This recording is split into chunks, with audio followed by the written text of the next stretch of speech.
आहेस तू, तुम्ही मिलेनियल आहे. सर तुम्ही काय? जेनझी मिलेली हा भारतीय नागरिक सेफ ऑप्शन. तुमचं काय?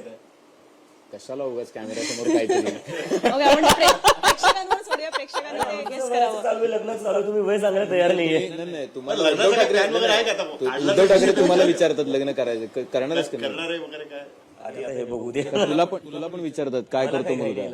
नाही तुला विचारतात काय करतो मुलगा. घरचे तर मागे लागले. मला आता मी सांगू काय मुलगा काय करतो, जंतर मंतर वर बसतो. एवढं सगळं आता झालेलं आहे, तर ही सुरुवात किंवा ही ठिणगी जिकडनं पडली त्या देशाचे सरन्यायाधीश सूर्यकांत यांना आज तुला काय सांगायला आवडेल? कॉक्रोच. धन्यवाद, हात जोडून धन्यवाद. तुम्ही जर ते शब्द वापरले नसते तर मी इथे एक तर इंडियात वापस नसतो आलो, मी युएस मध्ये सेटल झालो असतो. आणि दुसरी गोष्ट, आम्ही सगळे एवढे जंतर मंतरवर एकत्र झालो, एक नवीन फॅमिली भेटली मला, ती भेटली नसती. आणि या देशाचा जो आवाज हरवला होता, जी हिंमत हरवली होती सरकारला प्रश्न विचारायची, ती जर आपले जे सरन्यायाधीश आहे त्यांनी जर ते शब्द वापरले नसते तर आम्हाला आमचा आवाज, आमची हिंमत वापस नसते भेटली. Thank you to you. आणि सर प्लीज थोडा वेळ असेल ना, वेळ काढून ते ब्रुटॅलिटीचे व्हिडिओज बघा तुम्ही. आम्हाला माहिती आहे तुमच्याकडे वेळ नाहीये, you don't have enough time to.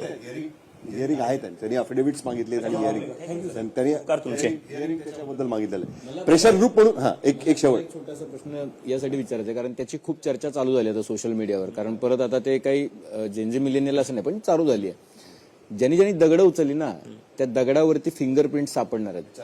Chandrakant Dada Patil म्हणाले की कुणीही सुटणार नाही, एकही विद्यार्थी सुटणार नाही. वाटतं ना जेवढे बीजेपी ऑफिसेस आहे ना तिथं पोलिसांना जावं लागतील. कारण की आणि त्यात थोडंफार पोलिसांच्या घरी जावं लागेल. कारण की बरेचसे पोलीस सिव्हिल ड्रेसमध्ये होते. आयडेंटिफाय केले व्हिडिओज आहेत आमच्याकडे.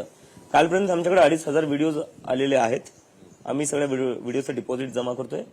तर सगळ्यात आधी बीजेपी हेडक्वार्टरवर जावं लागेल. जर फिंगरप्रिंट खरंच असतील तर अवघड होऊन जाईल.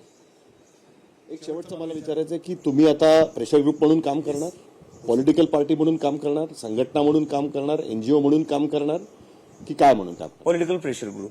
Political pressure group till the election और even after the election, as long as we are relevant. आणि मी जसं तुम्हाला म्हणलंय की आम्ही आउटडेटेड होऊन जाणार आहे आणि त्यानंतर एका वेगळ्या आंदोलनाची, वेगळ्या चेहऱ्यांची गरज पडेल.